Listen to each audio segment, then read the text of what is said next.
आपने या फिर आपका कोई फैमिली मेम्बर कई सालों से कहीं पर नौकरी कर रहे हैं, उन्हें सैलरी भी मिल रही है, हर महीने सैलरी आती है, लेकिन सैलरी आने से पहले जो है सैलरी वाले अमाउंट में से कुछ पैसा कट करके प्रोविडेंट फंड में जमा हो जाता है, यानी पीएफ में जमा हो जाता है। और हर महीने ऐसा होता रहा। वो सोचते हैं कि एक टाइम पर जब हम पैसा निकालेंगे तो पीएफ का पैसा जो होगा, जितना भी मेरा पैसा कटा है सैलरी में से, उसमें जो है इंटरेस्ट जोड़ करके मिलेगा, है ना। यही सोच के साथ जो है सभी लोग अपना पीएफ का पैसा ईपीएफओ जो वेबसाइट है पीएफ का, उसमें जा कर के जो चेक भी करते रहते हैं कि कितना पैसा हो गया जमा इसमें या फिर कितना शो हो रहा है, जो भी, या वक्त आने पर निकालते भी हैं। लेकिन ज़रा सोच कर देखिए कि आप कई सालों से जो है नौकरी कर रहे हो, आपका पैसा पीएफ में जमा हो रहा है, और जब ज़रूरत पड़ी और आप गए पैसा निकालने के लिए, तो आपको पता चलता है कि पैसा तो पहले ही निकल गया है और वो पैसा आपने निकाला ही नहीं। आपको तो इसकी जानकारी ही नहीं थी कि पैसा कब निकल गया।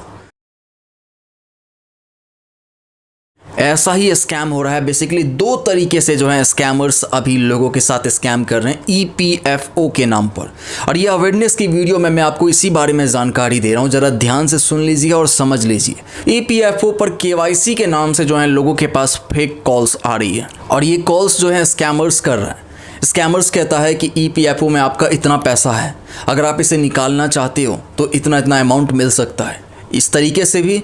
और दूसरा, आपका केवाईसी कंप्लीट नहीं है, अपडेट नहीं है ईपीएफओ, या फिर आपका प्रोविडेंट फंड में इतना पैसा जो पड़ा हुआ है उसमें पैन कार्ड की ज़रूरत है। कुछ भी बहाने से जो है आपसे वो UAN number, PAN card number, Aadhaar card number, और हो सकता है कि ओटीपी भी आपसे मांगेगा।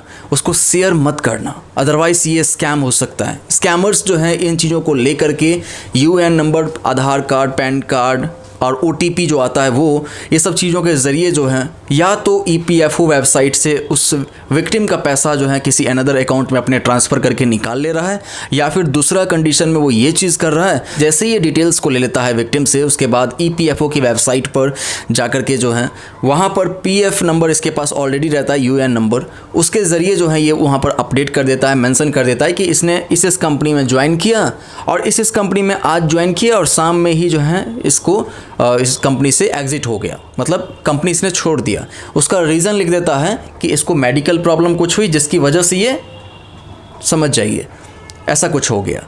तो ऐसे करके, और इसके बाद जो है ये विक्टिम को बताता है कि भाई अगर आपको ये पैसे चाहिए तो इस मैटर में ये पैसे फंस चुके हैं, अब इसको अगर आपको चाहिए तो इसके लिए आपको ये अमाउंट देना होगा। अगर विक्टिम का जो है लाखों रुपए जो है पीएफ वाली वेबसाइट में है तो उसे 10,000, 20,000, 50,000 ऐसी डिमांड जो है स्कैमर्स करता है कि ये पैसा दोगे तभी इस मैटर को जो है सॉर्ट आउट करूँगा, तभी जो है उस चीज़ को जो है हटाऊंगा, तब आप बाद में पैसा निकाल पाओगे, ऐसा वैसा बताता है।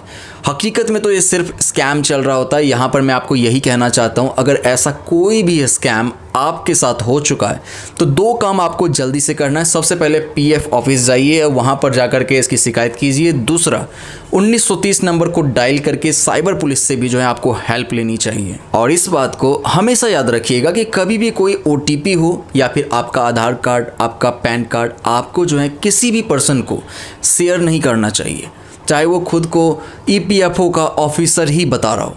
ध्यान रखिएगा। मिलता हूँ नेक्स्ट अवेयरनेस वीडियो में। चैनल पर आप पहली बार आए हो तो सब्सक्राइब कर लीजिए ताकि अगला अवेयरनेस का वीडियो कल के दिन देखने को मिले। यहाँ पर देखिए 2 अवेयरनेस की वीडियोस मैंने ऑलरेडी लगा दिया है, आप अपने ज़रूरत के हिसाब से देख लेना। Thank you.